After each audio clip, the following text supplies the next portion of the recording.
Hello everyone, स्वाय agriculture के इस YouTube channel में आप सभी का हार्दिक स्वागत है। तो आज की इस पर्टिकुलर वीडियो के माध्यम से हम कंप्लीटली बात करने वाले हैं आईसीएआर के बारे में, Indian council of agriculture research, यानी कि जिसे हम जो है भारतीय कृषि अनुसंधान परिषद के नाम से जानते हैं।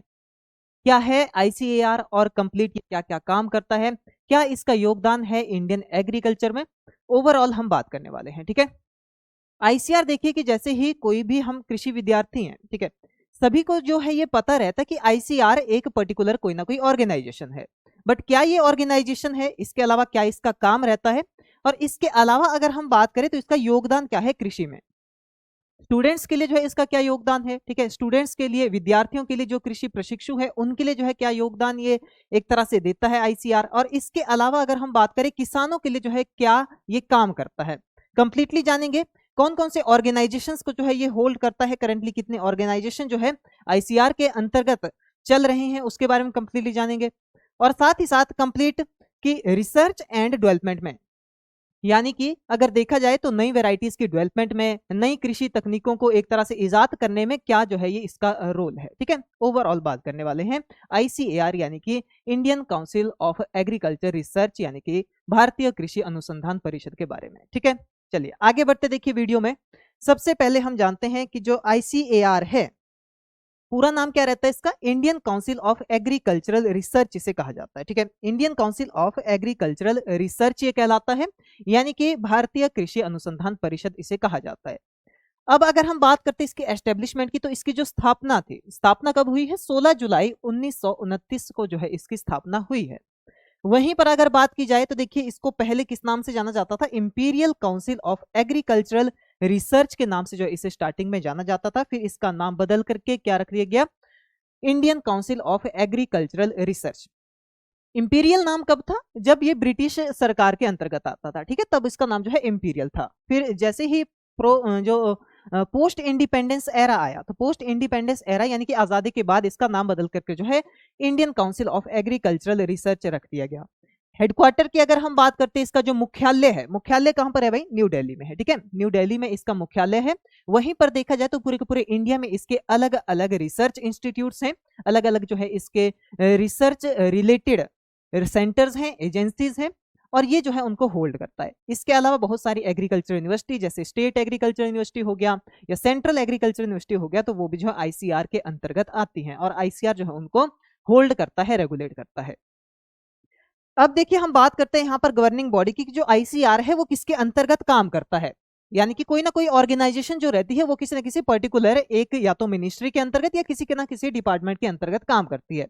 तो डिपार्टमेंट की अगर हम बात करें तो department of agriculture research education. ठीक है, department of agriculture research and education, जिसे हम क्या कहते हैं भाई, डेयर के नाम से जानते हैं, इसके अंतर्गत आता है। इसके अलावा मिनिस्ट्री की अगर बात की जाए तो ministry of agriculture and farmer welfare, government of India के अंतर्गत जो है ये आता है। ठीक है, नेक्स्ट देखिए बात करते हैं यहाँ पर प्रेसिडेंट की। तो प्रेसिडेंट कौन होते हैं, आईसीआर के प्रेसिडेंट की अगर बात की जाए तो आईसीआर के प्रेसिडेंट कौन होते हैं, यूनियन मिनिस्टर ऑफ एग्रीकल्चर। ठीक है, कौन, जो यूनियन मिनिस्टर ऑफ एग्रीकल्चर के पद पर रहते हैं वही जो है प्रेसिडेंट रहते हैं आईसीएआर के। उसके अलावा डायरेक्टर जनरल यानी कि डीजी की अगर हम बात करें तो जो सेक्रेटरी होते हैं डेयर के, ठीक है, यानी कि जो डेयर के सेक्रेटरी पद पर पहले से ही विराजमान है वही जो क्या रहते हैं, वही माने जाते हैं आईसीएआर के डीजी। ठीक है, करंटली अगर देखिए हम बात करें यहाँ पर, तो करंट में जो शिवराज सिंह चौहान जी क्या है भाई, union minister of agriculture and farmer welfare and rural development है। यानी कि अगर देखा जाए तो यूनियन मिनिस्टर ऑफ एग्रीकल्चर है, यानी कि ये क्या है, करंटली प्रेसिडेंट ऑफ आईसीएआर है। ठीक है, करंटली की बात की जा रही है, यानी कि साल 2025 अभी है। ठीक है, इसके बाद देखिए नेक्स्ट हम बात करें, doctor Mangi Lal Jat, doctor M L Jat के नाम से भी नहीं जाना जाता है। ठीक है, सेक्रेटरी हैं ये डेयर के, यानी कि ये डीजी हैं आईसीएआर के। ठीक है, करंट में। ठीक है, नेक्स्ट बात करें देखिए अब ऑब्जेक्टिव्स की, यानी कि काम क्या करता है भाई, उद्देश्य क्या है आईसीएआर के, इसके जो मुख्य उद्देश्य है वो क्या है। तो देखिए क्या करता है ये, coordinate and promote agriculture research. क्या करता है भाई, जो एग्रीकल्चर रिसर्च है, कृषि के जो एग्रीकल्चर रिसर्च है या कृषि के क्षेत्र में हम देखें तो चाहे शिक्षा का क्षेत्र हो कृषि में, या इसके अलावा कोई इनोवेशन का क्षेत्र हो या रिसर्च का कोई क्षेत्र हो तो उसमें जो है ये भाग लेता है, या यही क्या कराता है अपने डिफरेंट जो इसके रिसर्च इंस्टीट्यूट्स रहते हैं या इसके अंतर्गत जो यूनिवर्सिटीज आती हैं, विश्वविद्यालय आते हैं, उनके थ्रू जो है एजुकेशन प्रोवाइड करता है और रिसर्च जो है कंडक्ट करवाता है। एक ये हो गया। इसके अलावा हम बात करें, देखिए क्या करता है भाई, प्रोडक्शन को एनहांस करेगा एग्रीकल्चर और एलिड सेक्टर में। अब उत्पादन को बढ़ाता है, भाई कैसे बढ़ाएगा उत्पादन को? आईसीआर जो है डिफरेंट रिसर्च में इन्वॉल्व है, पहले हम जानते हैं इसके बारे में।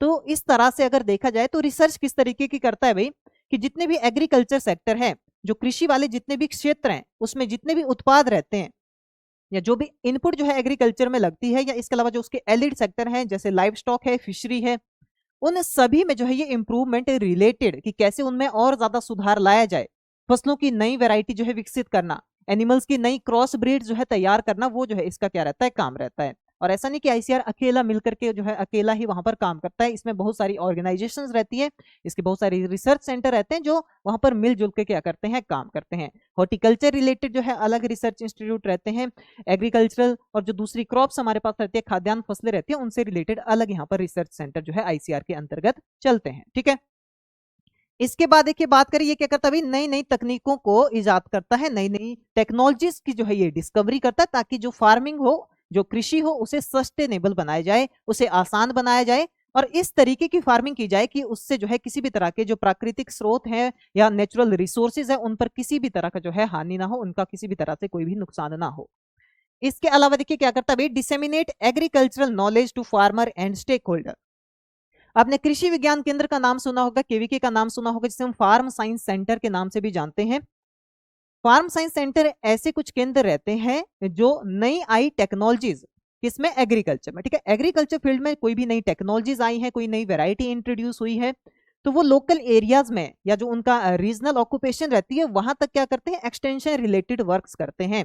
ठीक है, कृषि विस्तार के वो कार्य करेंगे, जो भी नई टेक्नोलॉजीज हैं, जो भी नई इंफॉर्मेशन है, उसको क्या करते हैं, वो किसानों तक पहुंचाते हैं, नॉलेज को डिसेमिनेट करते हैं। ठीक है, इसके अलावा देखिए अगर बात की जाए, देखिए ऑर्गेनाइजेशनल स्ट्रक्चर की, तो ऑर्गेनाइजेशनल स्ट्रक्चर में अगर देखा जाए तो देखिए आईसीआर के अंतर्गत लगभग करंटली 113 रिसर्च इंस्टीट्यूट जो है इसके अंतर्गत वर्क कर रहे हैं।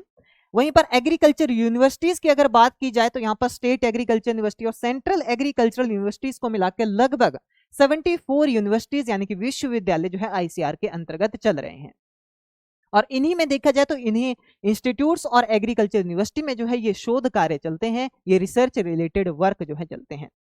इसके अलावा देखिए डिविजन्स की बात करें तो देखिए कौन कौन सी डिवीजन के अंतर्गत जो है ये वर्क करता है, तो देखिए यहाँ पर क्रॉप साइंस है, ठीक है, यानी कि फसल विज्ञान संबंधी हर एक रिसर्च इनोवेशन ट्रायल्स जो है यहाँ पर चलते हैं। इसके अलावा हॉर्टिकल्चर हो गया, ठीक है, उद्यान विज्ञान हो गया, नेचुरल रिसोर्स मैनेजमेंट हो गया, प्राकृतिक स्रोत प्रबंधन, ठीक है, इसके अलावा एग्रीकल्चर इंजीनियरिंग हो गया, ठीक है, कृषि अभियांत्रिकी, मशीनरी रिलेटेड इनोवेशन, नई नई जो मशीनरी हम देखते हैं वो भी आईसीआर के डिफरेंट रिसर्च इंस्टीट्यूट या जो एग्रीकल्चर यूनिवर्सिटीज है या इसके अलावा जो अदर रिसर्च इंस्टीट्यूट्स है वही क्या करते हैं, उनको मैन्युफैक्चर करते हैं, वही जो है उन पर काम करते हैं। इसके अलावा देखिए एनिमल साइंस हो गया, ठीक है, पशुपालन रिलेटेड जितने भी हमारे पास जो है अलग अलग पशुपालन रिलेटेड विभाग हैं उसके अंतर्गत भी जो है क्या करते हैं, यहाँ पर कार्य करते हैं, आईसीआर के अंतर्गत कार्य करते हैं। इसके अलावा फिशरी साइंस हो गया, ठीक है, मत्स्य पालन संबंधी जो विज्ञान है उससे रिलेटेड शाखाएं जो है आईसीआर की है वो जो है इससे रिलेटेड इनोवेशन रिसर्च का काम करेंगी। इसके अलावा देखिए एग्रीकल्चरल एजुकेशन हो गया, एजुकेशन रिलेटेड वर्क यानी कि यूनिवर्सिटीज हो गया, तो ये एजुकेशन वाले इंस्टीट्यूट हो गए आपके। इसके अलावा एग्रीकल्चर एक्सटेंशन हो गया, बहुत सारे प्रोजेक्ट जैसे कि एटीएमए प्रोजेक्ट चलता है, एग्रीकल्चर टेक्नोलॉजी मैनेजमेंट एजेंसी है, ठीक है, तो एक ऐसी एजेंसी है जो एक्सटेंशन का काम करती है। ऐसे बहुत सारे प्रोजेक्ट्स रहते हैं जो क्या करते हैं, पर्टिकुलरली देखा जाए तो वो जो है कृषि की जितनी भी नई नई तकनीकें रहती हैं जो अभी तक फार्मर तक नहीं पहुंचाई गई है उनको फार्मर तक पहुंचाने का काम करती है। कृषि संबंधी सरकार की जितनी भी योजनाएं रहती है उनको जो है फार्मर तक, किसान तक पहुंचाने का काम करती है। और इसके अलावा देखा जाए तो जितनी भी पॉलिसीज हो गया, स्कीम्स हो गया, सरकारी योजनाएं होगी, कृषि संबंधी फार्मर तक पहुंचाना किसका काम रहता है, आईसीआर और इसके डिफरेंट इंस्टीट्यूट्स और उसमें वर्क कर रहे पर्सनल्स का जो है ये काम रहता है। ठीक है, अगली बात करें, देखिए यहाँ पर एजुकेशनल इनिशिएटिव क्या है भाई, शिक्षा के क्षेत्र में आईसीआर क्या कर रहा है।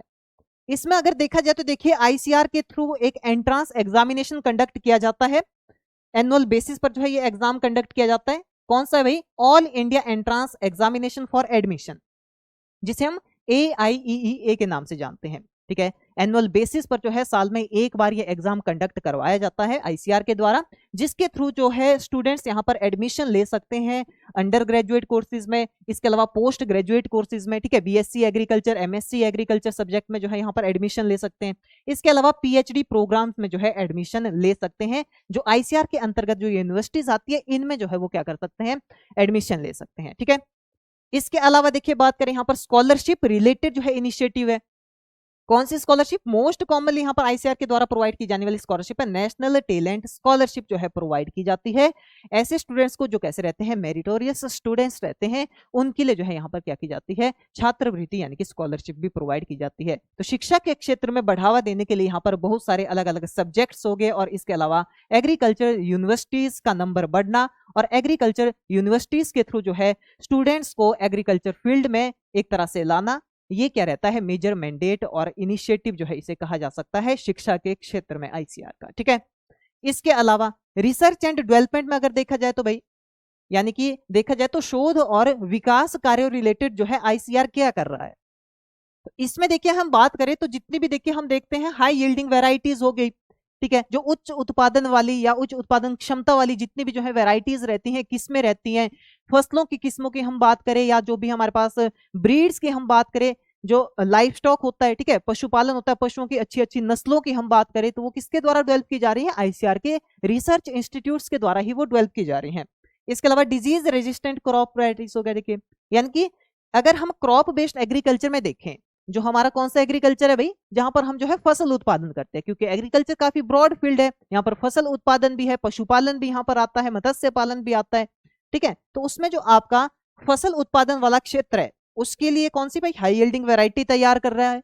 इसके अलावा डिजीज रेजिस्टेंट वैरायटीज, यानी कि देखा जाए तो रेजिस्टेंट और टॉलरेंट वैरायटी जो है यहाँ पर ये बना रहा है। इसके अलावा देखिए एनिमल हस्बेंड्री यानी कि पशुपालन के क्षेत्र में भी ये जो है नई नई इनोवेशंस कर रहा है, न्यू ब्रीड्स हो गए या इसके अलावा इंप्रूव्ड टेक्निक्स हो गया, चाहे फीडिंग से रिलेटेड हो चाहे ब्रीडिंग से रिलेटेड हो, ऐसी टेक्निक्स जो है ये इंप्रूव्ड टेक्निक्स जो है यहाँ पर खोज रहा है। इसके अलावा फिशरीज सेक्टर में भी और एग्रो फॉरेस्ट्री सेक्टर्स में भी जो है ये क्या करता है, इंपॉर्टेंटली जो है यहाँ पर research innovations and improved farming practices को जो है यहाँ पर कंडक्ट करने के लिए फार्मर्स के लिए जो है अवेलेबल कराता है।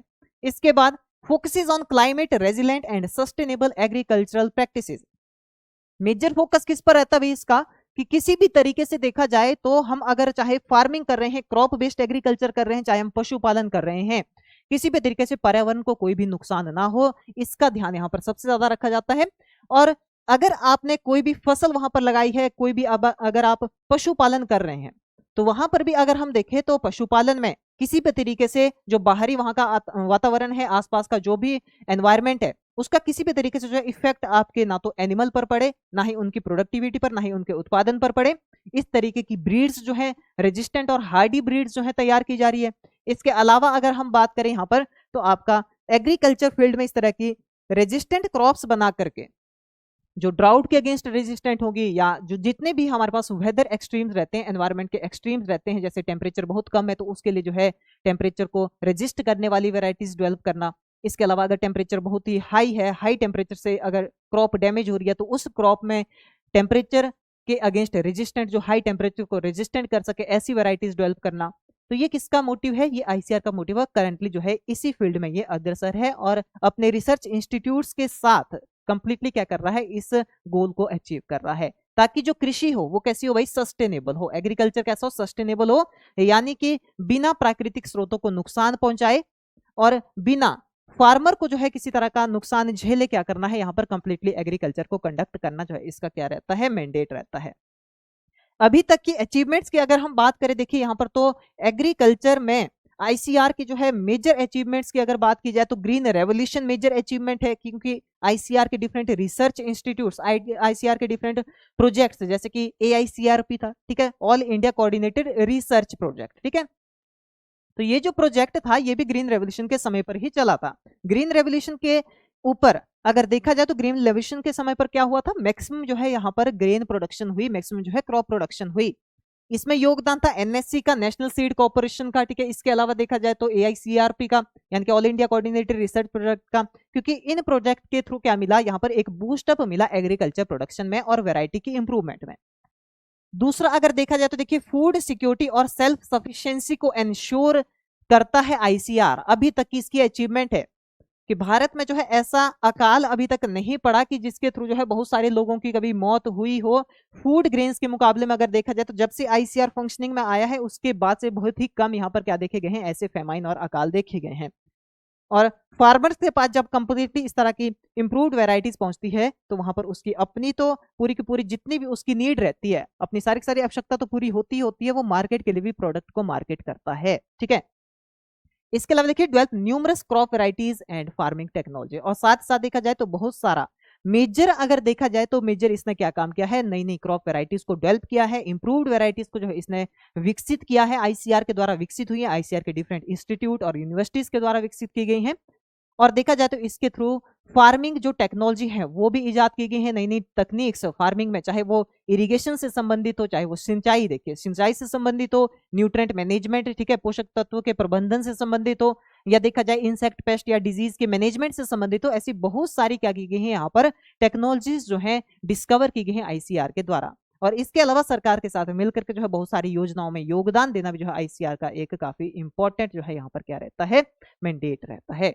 और इसके अलावा जो है आईसीआर का योगदान भी जो देखा जाए तो कृषि में देखा जाए तो बहुत ही ज्यादा योगदान जो है आईसीआर का, जब से इसकी फाउंडेशन हुई है 1929 के बाद से, तब से लेकर के अभी तक जो है आईसीआर कंप्लीटली क्या कर रहा है, यहाँ पर आगे ही अग्रसर है। और देखा जाए तो एग्रीकल्चर फील्ड में नई नई इनोवेशंस में अभी भी जो है ये आगे अग्रसर होता जा रहा है। ठीक है, तो इसी तरीके से देखिए कंप्लीटली हमने आज की वीडियो में यहाँ पर बात की कि आईसीआर क्या है और जो बेसिक पॉइंट्स रहते हैं हमारे पास आईसीआर के, उसके बारे में कंप्लीटली हमने बात की। तो ऐसी ही और इन्फॉर्मेटिव वीडियोस के लिए जो है आप हमारे यूट्यूब चैनल स्वाय एग्रीकल्चर को जो है सब्सक्राइब कर सकते हैं, और साथ ही साथ आप हमारे इंस्टाग्राम ग्रुप, व्हाट्सएप ग्रुप और टेलीग्राम ग्रुप को भी जो है ज्वाइन कर सकते हैं। और इसके अलावा अगर आप इस क्लास की पीडीएफ चाहते हैं तो आप जो है हमारी एप्लीकेशन को डाउनलोड कर सकते हैं। इसका लिंक जो है आपको डिस्क्रिप्शन में भी मिल जाएगा, और साथ ही आप डायरेक्टली प्ले स्टोर से हमारी एप्लीकेशन स्वा एजुकेशन को जो है डाउनलोड कर सकते हैं। और ऐसी और नई इंफॉर्मेटिव वीडियोस पाने के लिए जो है बेल आइकन को भी जरूर प्रेस कर लीजिएगा। ठीक है, तो चलिए मिलते हैं नेक्स्ट किसी नई वीडियो में नए टॉपिक के साथ, तब तक के लिए थैंक यू, धन्यवाद।